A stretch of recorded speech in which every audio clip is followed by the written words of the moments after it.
Амазагычыз, ушу сизден сураныч, элдин талабы, элдин суранычы 5 киловатты ушу 48.906 абонентке 7 киловаттка чейин көтөрүп берсек. Нарын районунда 2 айыл, анан Акталаат районунда 7 айыл ушу бийик толуу аймактарга кирбей калганда.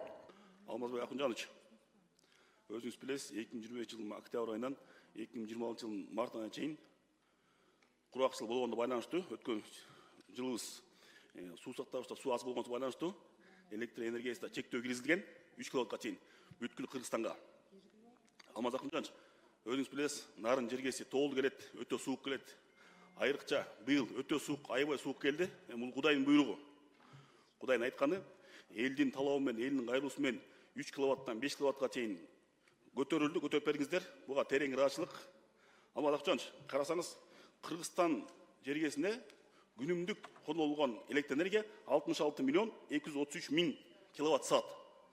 Нарын 2 миллион 801 миң киловатт саат колдонобуз. Болгон 3%. Күнүмдүк колдонулган электр энергиянын.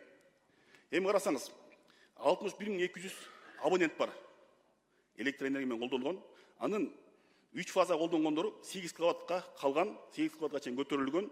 Алардын саны 8586 абонент. 1 фаза колдонулгондор 5 киловаттка чейин көтөрүлдү 3төн. Алардын саны 48906 абонент. Амазагычыз, ушу сизден сураныч, элдин талабы, элдин суранычы 5 киловатты ушу 48906 абонентке 7 киловаттка чейин көтөрүп берсек. Себеп дегенде кыш жарымдады, ар жакта 1 ай калды. Анан биз нарын жергеси 3% колдонот экенбиз. 2% көтөрүп берсеңиз 1%ке чыгат чыкпайт. Болгон 4% болушу мүмкүн. Бул өтө көп деле айырма бербейт. Сиздерден сураныч. Чечип берсеңиз, ошондой эле маселе эмди жылга Алмаз Акунжанович, нарын жергесин газдаштыруу маселеси боюнча. Көмүргө альтернатива кылып газды пайдалансак. Бул да бир топ жеңилдик алып келмек эле. Алмаз Акунжанович, сураныч.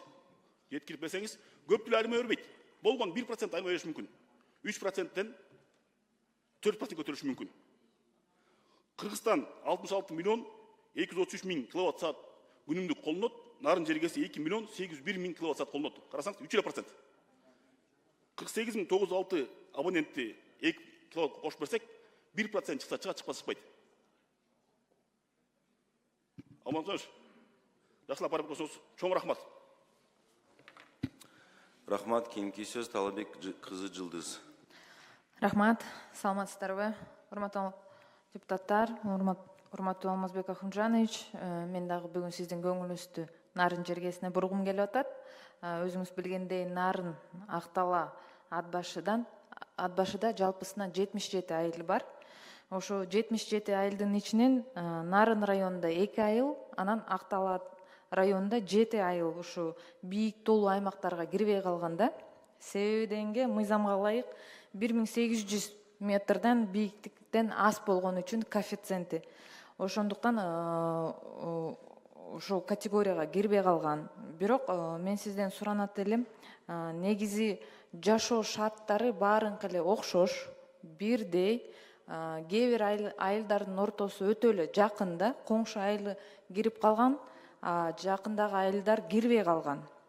Ошондуктан мен сизден суранып кетет элем, мынакей азырдагы кыш мезгили нарында абдан суук болуп атат, -20-дан 35-ке чейин.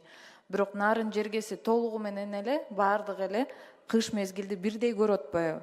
Ошондуктан ушу кирбей калган 9 айылды минималдык коэффициент менен толуу аймакка киргизсек, негизи эле баардыгы эле Нарын областынын 30-округту ушу толуу аймактуу айылдарга коэффициентине ээ кылып киргизип берсеңиз мыйзамга абдан жакшы болот эле. Ошону дагы бир көңүл буруп, ушул маселе боюнча мекемелерге тийиштүү тапшырма берип койсоңуз. Чоң рахмат.